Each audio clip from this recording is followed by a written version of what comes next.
mu myezi ebiri ejjaggala w'omwaka 2020 n'okuyingira akalulu akakubwa ku ntandikwa ya 2021 abawagizi ba NUP bangi babuzibwawo era nga n'okutuusa kati abawerako tebamanyiddwako mayitire era abakulembeze b'oludda oluvuganya bazze bateekawo embeera ey'okubanja gavumenti abantu bano naye nga gavumenti teyeenyeenya yadde okuvaamu akanyego akawa essuubi eri ab'eŋŋanda abatalaba bantu baabwe. Olunaku olwaliro gyoza emyaka ena Bukyanga Kanatta Muhammad abuzibwawo mu kitundu kino era nga ab'eŋŋanda wamu n'ab'emikwano n'okutuusa kati tebamanyi mayitire ge.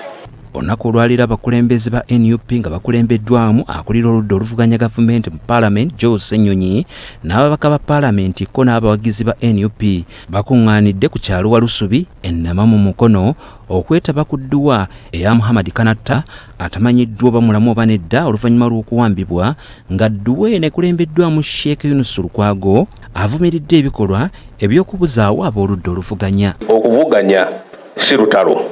Lwaki tutuuka mu mbeera eno ng'abantu babula? Mukyala wa Muhammad Kanatta yabuzibwawo obubaka bwawadde ow'emmeeme entono bubadde bumuviirako okwoza ku mmunye. Naye we mubanga gye mubadde mutusabireko.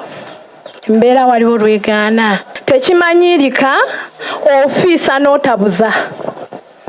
Omuntu afa n'omanya nti omuziise naye nga tazaayi. Tusaba olunaku luke nga nabo bakaaba ku maziga ng'agaffe ge tukaaba buli lunaku.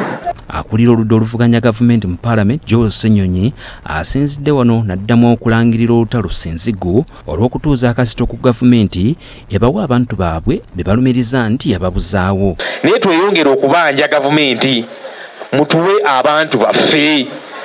Ensonga eno tetujja givaako. Tujja kukozesa buli muwaatwa gwe tulina okulemera ku nsonga zino.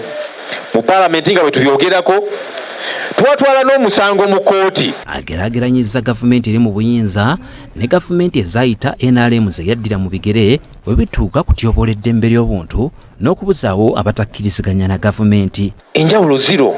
Mwalimu Museveni byavumirira Amin Dada byakola ate naye kaakati byakola oli awo n'okusingawokko. Kwatuulira nti Amin byakolanga nga abikola mu kweka naye kati bino biri mu lwatu.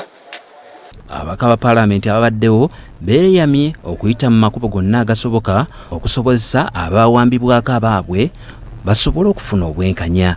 Era tetugenda kusirika ku nsonga z'ekiwamba abantu. Ffenna tulina ebbanja eryo. Abalala bakyaliyo mu makomera baabasiba, abalala baabatta. Olutalo si lwa President Kyagulanyi Ssentamu, si lwa loopu yekka, wabula ffenna nga ki ng'ekitole. Tulinga abasitudde oguyinja butagugusa gye gulaga ffenna gutugwira. Omwaka ogujja ebbugumu ly'akalulu ka 2026 lisuubirwa okubeera waggulu naye tugenze okutuuka olunaku olwaleero ebyandiziyizizza okwewala ebyaliwo mu 2021 gamba ng'ennongoosizza mu mateeka agafuga ebyokulonda n'ebirala tebiteereddwawo oba olyawo ebiyinza okuviirako ab'oludda oluvuganya okusanga okusomozebwa kwe kumu kwe baalimu mu 2020 ne 2021. Joseph Seruwoza, BBS Terefayina, nsinzidde Mukono.